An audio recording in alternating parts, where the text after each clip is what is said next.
Hi everyone, in front of me I've got a POCO F5 Pro, and let me share with you how to reset network preferences on this device.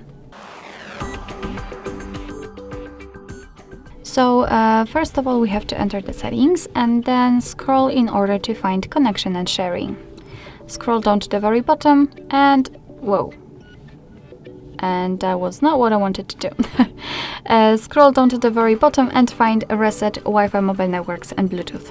So here you've got listed all of the things which will be reset. Let's tap on Reset Settings and draw your pattern. Let's confirm it with OK. And as you can see, we've got the information that the network settings have been reset successfully. Alright, so that will be all. Thank you so much for watching. I hope that this video was helpful, and if it was, please hit the subscribe button and leave the thumbs up.